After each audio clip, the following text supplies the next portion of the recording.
I'm now going to talk about Submarine 2022. You may have seen one of those not so great memes that big up what it was like to be a Gen Xer growing up in the 70s, suggesting how life was so much better before the internet and cellular communications spoiled everything. This is a great antidote to all of that. I've only just seen this at the weekend and I might need more time to mull over it, but at present it feels like one of the best coming-of-age dramas I have seen in a long time, and it is set in the present day with all the trappings of modern technology. It was recommended to me by the Now TV streaming service algorithm after seeing Stand By Me the evening before. You may have seen that review, thank you if you have. I was considering comparing and contrasting the films, as there are plenty of similarities, including the range of emotions that washed over me whilst I watched both films. There are quite a lot of differences too. I think I'll just give it a straightforward review and might come to a comparison of a wide range of coming-of-age films at a later date. So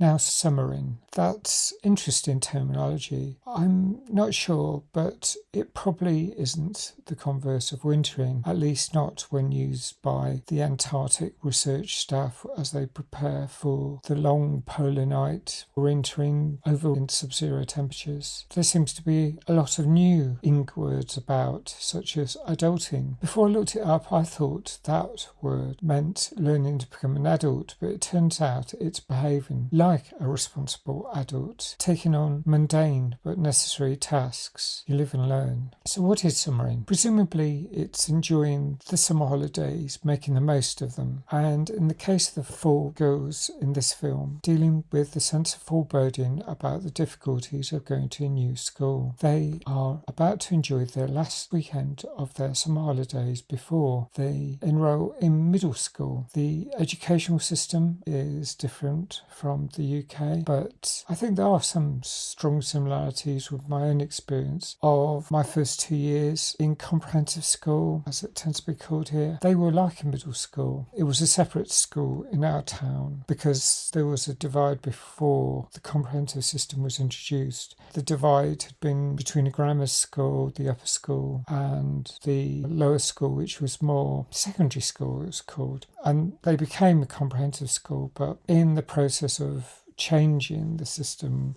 we had 2 years in this middle school. Comprehensive starts at age 11, and it seems to be a largely universal experience. At the age of 11 is a seminal moment, partly because with adolescence about to manifest, it is a significant time of transition. The story has parallels with Are You There, God? It's Me, Margaret, and Inside Out, as I mentioned in that film review. When I chose it, I noticed someone had written that this film needed a warning. And I didn't read any further, but I did start wondering if it was going to be an upsetting film. I was wondering if the subjects covered required a content warning. Probably they do. There is some discussion of suicide as the girls like going to their own special hidden place, and on the day at the start of this they find a lifeless body of a man. It's not gory, but some of the girls are more shocked than others by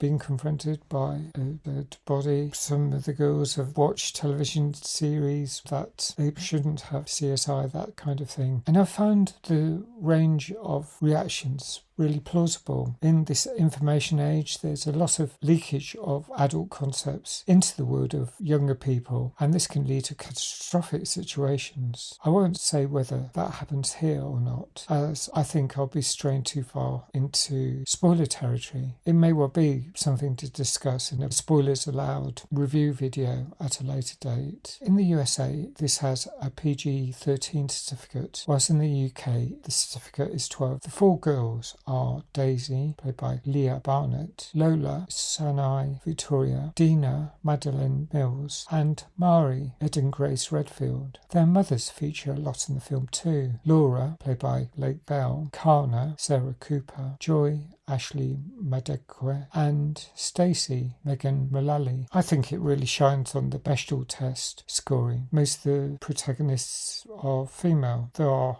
a few peripheral male characters. There are very few men in the story. The one who attracts most of the focus is the poor chap lying in a crumpled state in a suit underneath a bridge, where he's found by the girls. I'm reminded of a situation where I saw the aftermath of suicide. I was walking near Menai Bridge, a beautiful area of North Wales, and suddenly emergency vehicles, police, ambulance, a lifeboat and a helicopter descended on the area. I saw a police officer standing on a rocky outcrop under the bridge with what appeared to be a rucksack, and then I realised to my horror that what I was looking at was someone who had died, and it bothered me for days afterwards. So I'm not surprised at all by the young girl's reactions. There can be such a wide range of thoughts and opinions, so I found it a very plausible story. Some of the girls are mean to each other. They try and persuade or force the other characters into doing things. Someone destroys a mobile phone. There's all these problematic scenarios created by their actions, but